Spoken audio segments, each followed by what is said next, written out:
Back again. Yes, we are. Good morning, afternoon, evening, whenever it is that people are watching. Good evening, good morning, and good night. Yes. Welcome to Find Your Wise podcast. Today we Yeah. have an amazing day. I'm Indira, your co host. Yeah. And I'm Yvonne. I'm a financial life coach, and Dira is a leadership coach. Yes. And we were thinking because it's still the beginning of the year, it's the end of January, but everybody is doing some sort of detox. There's a dry January. Nobody, people aren't drinking. They're doing sugar detoxes and things like that. So we figured we would bring a financial aspect to it and talk about financially detoxing after the holidays. Yes. It is so important. Let me tell you, because I don't know if it's just my case, but sometimes I plan something for the holidays and my budget doesn't necessarily get the way it's supposed to go. So I always have to do some adjustments after it. So I don't know if it's the same case with you, Yvonne. Oh yeah, always. And as you have, a family will grow, whether it's your own personal family or extended family, or jobs change. All kinds of stuff happens that would require an adjustment. But it's so much more than that. I think that after the holidays, and a lot of people have spent the last several months buying things for people. Yes. And creating, it's like it's created a habit for themselves. Yes. They see it, they want it, they buy it, or they want it for somebody else and they buy it. And so when January comes around and all these bills start coming in, you're kind of like, oh, now we have to face the aftermath of what we've done. And so that's what we're calling it, a detox, because it's kind of what it is. You kind of have to get that out of your system of the spending. And what you mentioned is so important, because even around that period of time, you kind of have a budget. However, there's always little things that come in the way, and you just wanted to be good with everybody and not to leave anyone behind and not making anybody feel bad. So the emotional aspect, it's on top of our financial, especially during the holidays. So we pay more attention. But then January comes, bills start coming in, and now it switches. I have a new emotion. It's fear. Yes. Depression. Yeah. So what are the things that we can do in order to do some detox? For financial detox? Well, the first thing is to face what you've done. And this is actually a time of year where a lot of people start avoiding their bank statements, their credit card statements, and because they just don't want to deal with it. But that is, it's like with anything, the first step is admitting you have a problem or had a problem if you're wanting to put it behind you. Yeah. So that it's important. It sounds so silly when you say it out loud, but it's really true. It's something you have to do. You have to look at those numbers. Yes. And sometimes we say, oh, I don't have the time. And we put so many excuses on the way not to face that. Yeah. But at the end, we have to do it. Oh, because it's not going to go away. Yes, exactly. It's going to come for you one way or another. The faster you face it, and because that will help you to put plans or adjustments. Yeah. Yep. You were talking about the emotional part of it, and it is very emotional. Spending is emotional, whether it's because you're wanting to help, make others feel better, or a lot of times it's to make ourselves feel better. Yeah. And it's a lot of times, a lot of people do online shopping nowadays, but not always. I mean, part of the joy of giving is getting out there and doing the shopping, the physical shopping of it. But it's very rare that we'll go to a mall, if they even still exist anymore, or a shopping center of some sort, and just shop. A lot of times there's other activities that come along with it. We'll stop and we'll get coffee, or we'll go to dinner or lunch or something, and that also gets ingrained in the habit of our spending. So that can also be an activity that we need to change and let go of. Yeah. And especially, for example, during the holidays, there's a lot of invitation of places that you have to go. Mm-hmm. And it's not just your present. You go, but also you need to give and stuff like that. And those are the type of things that sometimes take you out of your budget. So facing that, we didn't adjust our budget the best way possible in last year. And you mentioned one thing is facing that really we need to look at our expenses and have that awareness. What other things can we do to align us to get on on the way. Well, there is going to come, like we were joking. Well, I was kind of joking a second ago when I said there's a new emotion that comes in and it's depression. That's actually really true. I mean, I was joking when I said it, that a lot of people will get that seasonal depression now. You know, the high of all the dopamine hits of all the spending that we've done and the fun that we've had is now done. So now we're facing consequences. So it can be a withdrawal feeling. It can be some depression setting in, fear, anger, all kinds of new emotions are coming in. So again, along with facing the money, now we have to face our emotions. Okay. And that can be hard. So it actually is a really common thing to start looking for therapy, coaching, and just essentially getting help, which is, it's a really good thing because you don't have to go through it alone. Yes. But I also want everybody to know that if you are feeling these things, 100% human. As so many people are going through it right now, but a lot of people don't talk about it, you know, because not only then are we talking about, oh, I overspent, but now we're like, I can't handle this on my own. And then we start thinking about the shame that we're feeling that now I need help. Yes. So it can be a really big cycle of spiraling downhill if you don't do something about it. Yeah, and like you mentioned, for example, and those emotions can take you to more spending, because some people use the emotions to, or eating or spending or do something that help us to cope with that. So I think that sense of awareness is very important, and asking for help is good. Very much so. Good.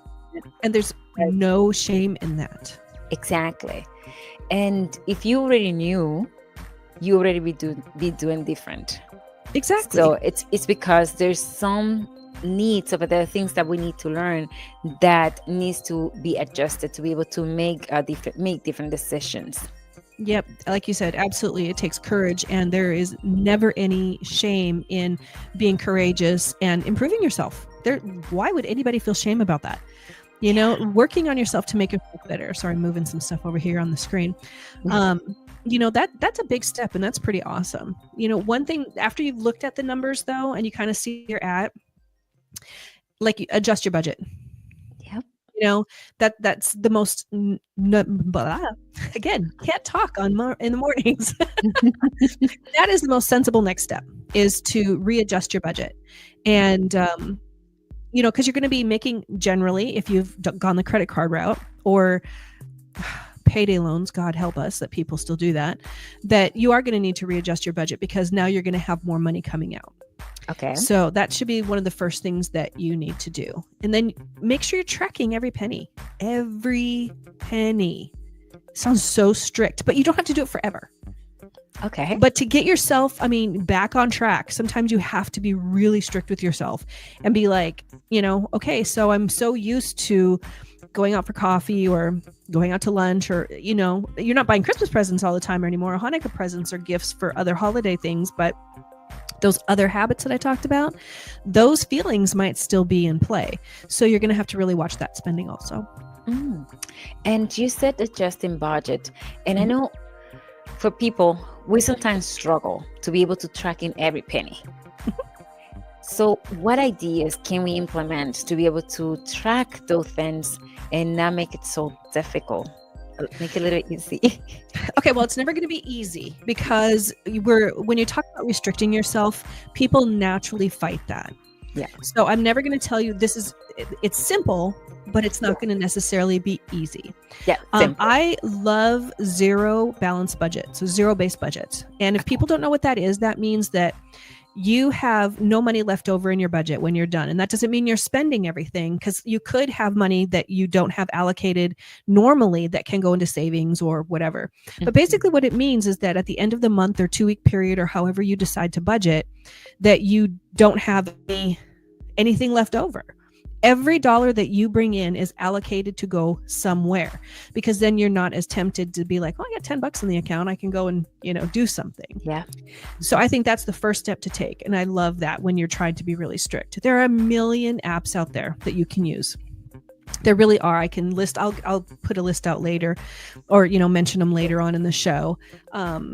But honestly, if you're really trying to break the habit, I don't recommend using an app right away because then it takes the responsibility off of you. Yes, you have to fill in some stuff. But honestly, I have told people that have gotten into the habit of frivolous spending or just spontaneous spending, not necessarily frivolously, is to seriously write it down old fashioned notebook and pen because it makes it real. It solidifies it. It makes you actually cognitively think about what you've done. Yeah. Because when everything is automated for you, it's still just too easy to not pay attention to what's going out. Yeah, I like that idea. I can tell you that I remember once I had money coming in, but I didn't exactly know where it goes. And I used to record all the receipts. And Mhm. if they didn't give me receipt, I put it in a sticky note and I put it Yep. in a jar and I was collecting in a jar. And after the 2 weeks, then I collect everything. And that helped me to have visibility of Yes. how I was expending I money. love it. And it's it's simple, but it's getting to the habit to be able Exactly. to do it. And many of the things that we talk in this podcast, it goes to the same thing. It's habits that you create, and there's a simple things, but the problem is that the fact that they're simple, sometimes we miss in the way to implement them, and Absolutely. just do it and make a significant difference. Yep. And it's always harder when you're first starting, of course, because it is starting a new habit. It's disciplining yourself. There is a time when we actually have to pull on our own willpower to make something happen. I think we've gotten so used to in our society of having things done for us. So many things are computerized that it's been a long time since a lot of people have really solidly taken responsibility for everything that they're doing because we just let everything else take care of it for us. Yeah. So getting back to basics, it's such a good idea. Wow, I love that. It True. worked Yeah. all those years ago when we were all doing it before Yeah. everything became automated. I mean, technology is fantastic and it can really help us out. But if you're struggling in certain areas, sometimes it can actually hinder you from growing and Yeah. having to build another good foundation.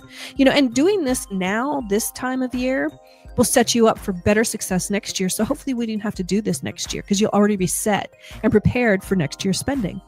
Yeah. For example, we know Christmas is coming, so we can prepare for that. Since we can start putting that in our budget since Yep. the beginning of the year, let's say $20, whatever. Even for example, Exactly. you know what I did this year? That the credit card, when you spend, they give you some rewards. Yes. Those are the one that I used for gifts. Yeah, that's So it was, smart. yeah, and I didn't have to spend anything else because that was for gifts, and since it was additional, so I was able to use for all the things as well. Yep. But that gave me sense of peace that I didn't have to worry about that. But I can Exactly. tell you that since I travel, my problem is always when I'm traveling. Oh, Yes. how so? What do you do when you're Because traveling? Because you're like, budgets don't matter. Kind of like when you're on a holiday and you're like, calories don't count when you're on vacation. when I'm on I get it. vacation, yeah, I just wanted to enjoy. And I said, okay. Yes. So I said, as long as I don't get myself in debt, I'm okay. But now I wanted to get to the place that I said, this is my budget. And that's Mhm. it. So I try, so if I'm going to use, for example, I said, this is the amount that I can use in Mhm. terms of my credit card, of my balance, but I need to know that I'm going to pay that money off the credit card. Right. So I'm in But a you're still good prepared place. then. Yeah, but I wanted to be with a set budget. I was able to accomplish that, and I really can do it. Yeah. Next year. Now you know. Now you start to prepare, ahead of time. And when you do that, when you're prepared ahead of time like that, it actually eases the stress on it and it will allow you to enjoy it even more because you're not in the back of your head. Because even though you go and you enjoy it, you're just like free spending in the back of your head, somewhere there's a subconscious thought going, I'm gonna have to pay all this off. Yes. So it does stifle the joy a little bit. Yeah.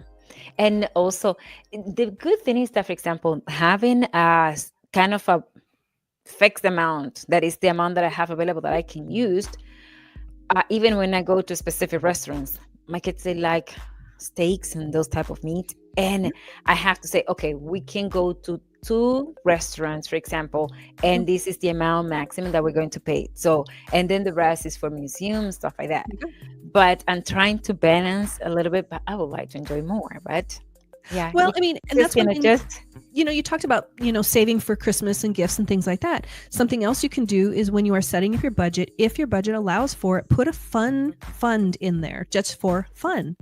That that you can use that for whatever you want to use it for. And if it's for, you can do the same thing for this is a vacation fund. This is my holiday gift fund. This is whatever. But even on a regular basis, every payday, if your budget allows, have a little bit of money in there for fun spending. Yeah, I And like that way that. you don't feel completely deprived. It's like when you're, trying to get healthy and going on a diet. I hate the word diet because that seems so restrictive. But if you're trying to change your lifestyle and eat healthier and all that kind of stuff, it's still good to indulge once in a while in something that is a treat that you love. So it doesn't feel like you're completely restricted, and it doesn't feel like I hate every minute of this. Do the same Yes. thing with your budget. Yeah, I like that idea. And I was thinking when you mentioned that I think this is the culture has a lot of influence on that. Oh For yeah. example, my sister, she lives in Europe and she has their vacation budget and she travels a lot. Mhm. But she has that budget for vacation. She already know where she's going to go on vacation this year. So she's looking for really Yep. good deals and stuff like that because she's already planning, prepare for that. So I think I have to take some Smart. advice from her in the sense of, and Yeah. they don't use credit card. So they have to use what they have to. Yep. And Yeah. see, that's another thing that if you can get to the point where, especially for the holidays, since we are talking about basically a holiday detox for your finances, if you can get to that point where you don't have to use credit cards, man, you are, ringing that golden bell, because that's the point that we all want to get to, Yeah. is to be able to, when you think about how much money each month goes out in the very minimum payment of all the credit cards that you might have, and the interest that's on top of it, how long it's going to pay you off, when all of that money is freed up and you can just put it in an account for next year, think of how much money that is. Yes. That's a lot of money. Like if you're paying $120 or $500 or whatever it is every month to credit card bills, think about being able to put that away in a savings account to save for Christmas. Thousands of dollars for Christmas. Yes, that is true. And yes, I know there are other holidays in that time frame, but Christmas is what I celebrate, so I keep referring back to Christmas. But whatever holiday it is that you celebrate, No, or for anything, it doesn't even have to be at the end of the year. but the thing is that was when there's the biggest activity. For example, It we is. have, for example, the 14th of February for St. Valentine's, but it's one, and then you have presents for birthday and stuff Right. like that. But it's in Christmas that it's Right. it's overboard, and that's Well, what sometimes brings a little bit of stress on people, exactly. especially if they're not prepared for that. Right, because usually during the holidays, it's not just your family, your immediate family. You're talking, there's work holidays and work dinners and church activities and all of these other things that go on. And everybody is looking for you to give them money. Everybody, because everybody knows at that time of the year, everybody's feeling generous and, give to all of the poor people that can't afford anything, which is wonderful. I would hope that everybody could afford to do that to help the less, the less fortunate. But it is a time of year when everybody is looking for you to give something. Yeah. And the money just flows, even if you don't have it. So be able to work on it starting now, so that when it gets to that point in the next, 10, 11 months, when you start over again, you're going to be able to be a little bit more financially free, emotionally free. Try to keep the emotions out of it. I mean, we have a tendency as a culture to overdo during the holidays. We're keeping up with the Joneses. We have the whole fear of missing out on something. So we're going to all the parties, all of the dinners, hosting stuff. Yeah. So, and it gives, every time we do that too, it gives us a dopamine hit. So that is really hard to give up when all of a sudden that's not happening anymore. So it is an emotional and a physiological feeling that we go through this time of year. It can be really tough. It can be really tough. Yeah, and I like the going back to what you mentioned, organize it. After you go to that transition, building a recovery plan. Now, like you mentioned, paying your debts, paying your credit card. But I think it's also important while you paying that, if you can also allocate a little bit core preparation for those Yep. activities. So that won't help you. You don't take it as a surprise, but because you're Right. preparing, so you don't go to the same route this year. Exactly. And you have to learn to say no. And that's tough Yeah. because it comes back to, for us to say no for our own activities, we get the fear of missing out. I'm not going to be able to make it to that party, that dinner, whatever. Or what's worse is saying no to our children or significant others. That telling somebody you can't afford something is, for some reason, we have turned it into the most humiliating thing that can happen to us. And it doesn't have to be. It can be a self-respect thing. It doesn't have to be necessarily bad, but we have to get more used to saying no to things and, know that our financial and emotional well-being is going to benefit from doing that. Yes. So that can be really hard. And like you said, the word no, in reality, we take it, I think it gives us more power than yes.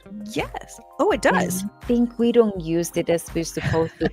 And when I'm saying I cannot afford it, it doesn't necessarily mean I don't want to. It's, for example, it's not in my budget. To my kids, I say it very often. That is When a they perfect phrase. Perfect phrase.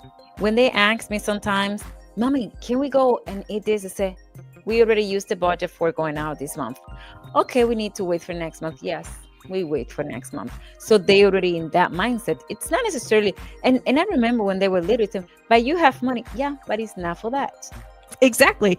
See, and that is why that is a perfect phrase, because it doesn't mean you don't have the money. It means that it's allocated for something else, and it doesn't have to be anybody else's business what that is. Exactly. And I know that we worry sometimes about saying no, because sometimes people will come at you. Yeah. What do you mean? Am I not good enough to go out with? Or, it can bring a lot of things, but still it's very empowering to just set your boundary and say no. Yeah. And I used to, for then I give an explanation because I'm teaching them a lesson. If it were someone to the other side, I don't need to provide details. It's my decision if I want to go or not. Yeah. So yes. And sorry, sometimes maybe I can be a little bit. I try to do it the nicest way, but I'm pretty clear of what I want and when I want it, and if I really going to add value over there, because sometimes you go to places and in reality you're not adding value because you didn't want to go. So if you didn't want to go the first place, just don't go. Exactly. So sometimes we have that then. Yeah. And and being able to say it's not in my budget, that really helps you, focus on the goals of the things that are more important. Yeah. And sometimes we also lose sight of that. Yeah. We get in such a mindset of making sure that we do all the little things, that the big thing we really want is forsaken. If we go and we're like, well, I have to buy my kids just 3 more gifts each so that they have more under the tree, but the vacation that you're planning as a family vacation is going to suffer. You can't do that now. You got to choose somewhere. Yeah. So focus on your real big goals all the time. Trust me, the kids aren't going to miss out on one more Barbie or whatever. They're not. And I think logically, we all know that. I mean, how many holidays and birthdays and everything else have we spent watching our kids play with a box? Yes. Than the toy we gave them. Yeah. But you mentioned something, for example, and that's something that I tried to do this year. My kids already are almost teenagers. So I'm trying to give them more experience together than present itself. So this year I say, okay, your present, it's less because we're going to spend time with campus. We're going to visit museums and stuff like that, and places they even pick. So the fact of involving them makes them more adventurous in the sense of saying, because they were part of the situation, the selection of the activities to do.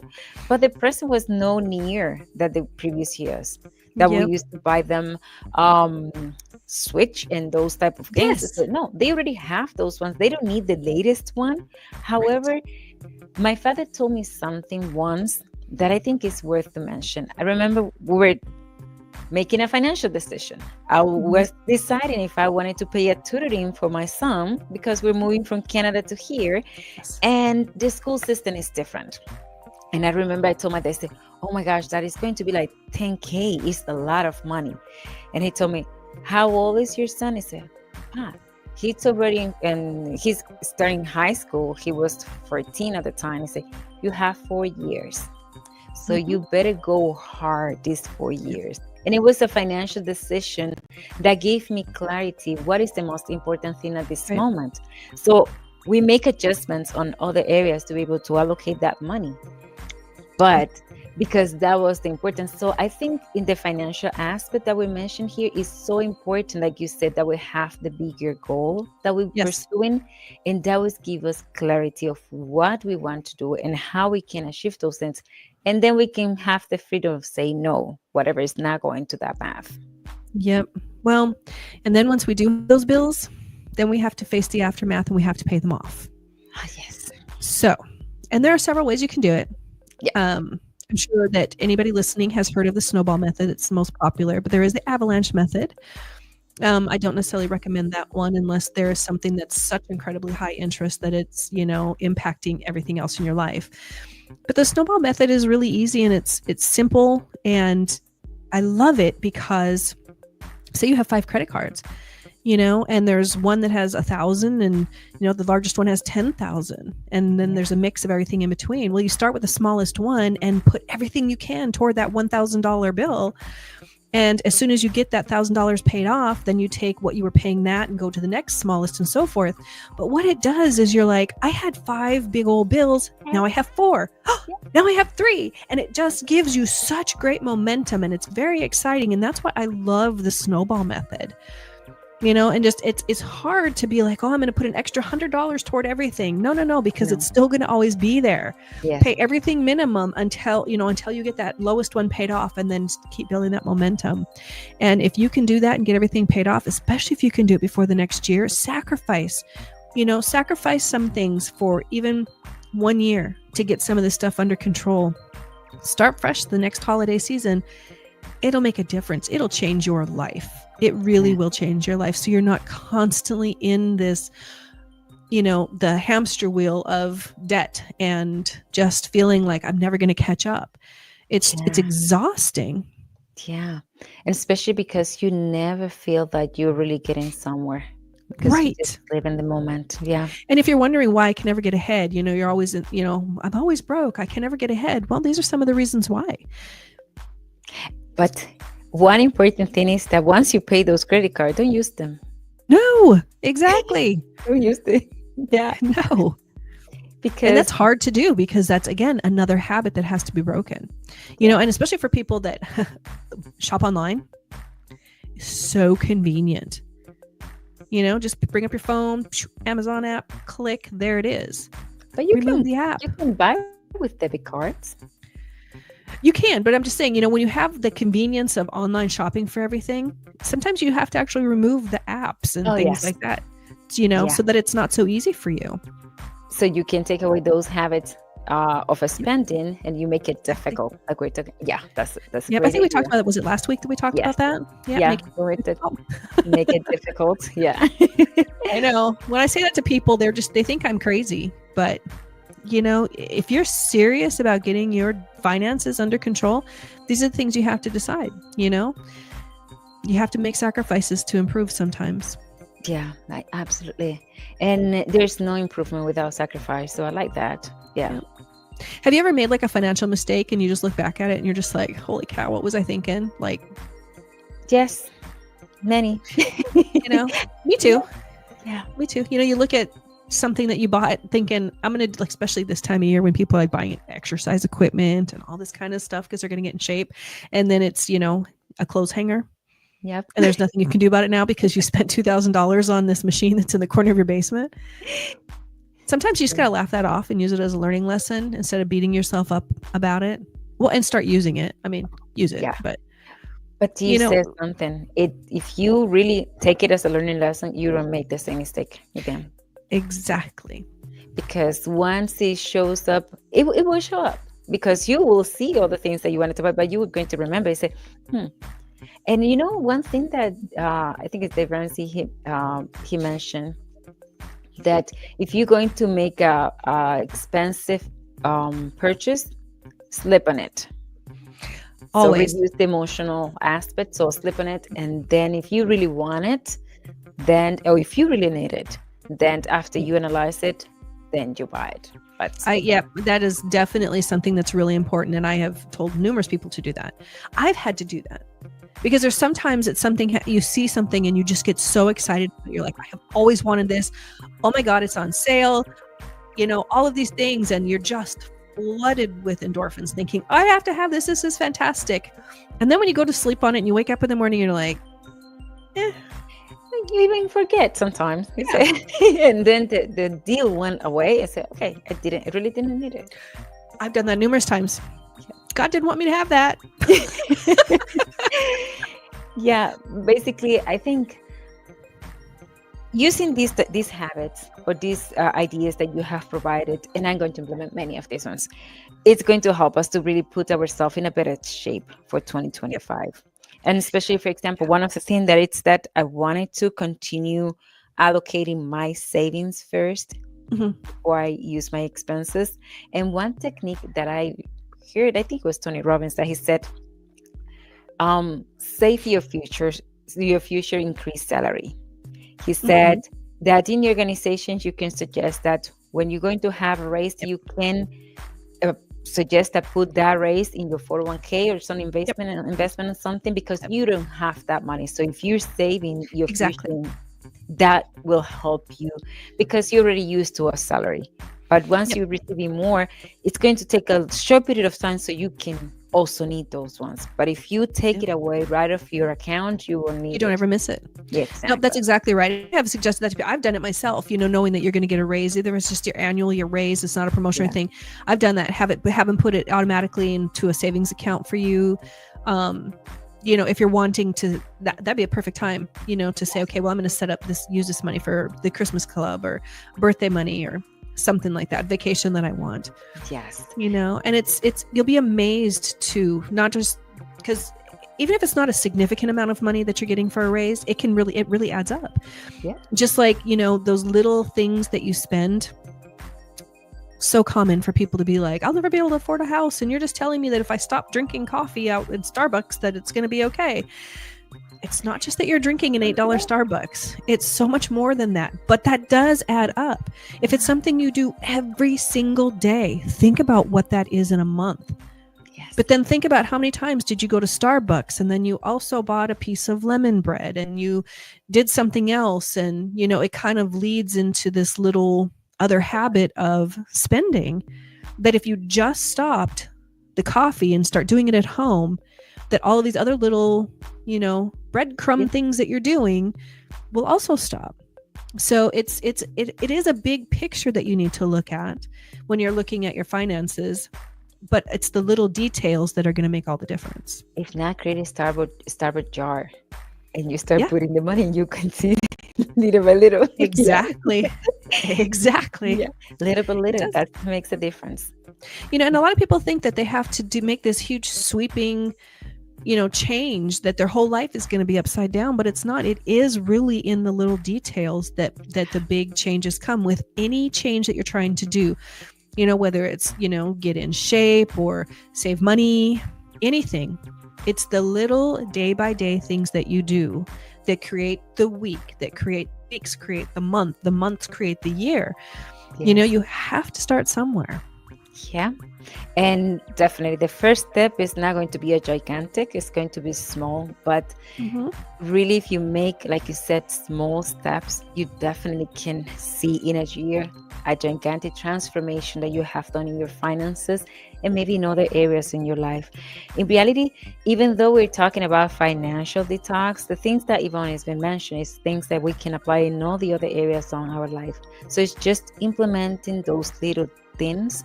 Little by little, we can see some transformation. Absolutely. And when all else fails, ask for help. Get an accountability partner. Have a friend be like, next time you suggest, tell them, if I suggest let's go out to lunch, you look at me and tell me, no, you're trying to save money. Yeah. That's easy. Oh my gosh. I tell my friend, because we did Financial Peace together from Dave Ramsey. So we are kind of accountable on that aspect. And every time they say that she wants to go, I would say, oh my gosh, what would Dave Ramsey say about this? I said, oh my gosh. When I think with Starbucks, I said, no, really? you know? So, Yeah. and that really helps, really. Think about your future self. What does your future self really want? Do you want to stay in the cycle that you're in? Or do you want better? Yeah. Because you're the only one that can change it. You can Yeah. get help along the way from other people, but ultimately it is on you. You are the one that can change. Yes. And let me tell you, there's only one, the best advice is the one that you give yourself. Yep. And that's the only one that will listen. So, Well, hopefully these have given some good ideas to people that can, help get their finances under control. And they can always, of course, reach out to us. I'm a financial coach and there's a leadership coach, but she also has good financial skills as well. The links to make a call to us, free always, to talk to us, is in the bio. So anybody wants to, go ahead. You can join our Facebook groups also. Mine is Wallets and Wellbeing, and Indira's is Catalyst for catalyst for Greatness. greatness. And So we would we love also to have you join those along with our Facebook group for yes, the podcast, the exactly. Find Your Wise podcast. It's great to have new people come along, and if you get something out of it, even better. Yes. And remember, it's only one first step that you have to take. Yep. And believe me, once you start seeing creating momentum, you're going to start seeing results, and that's Yes. going to continue growing a spiral. And we can create a compound effect. So I hope you can take some advice together. Yeah. Well, it's been great seeing everybody here. I hope, like I said, that you have a great week coming up, and like, share, comment, Subscribe. follow. See you next week. Bye, everybody. Bye bye.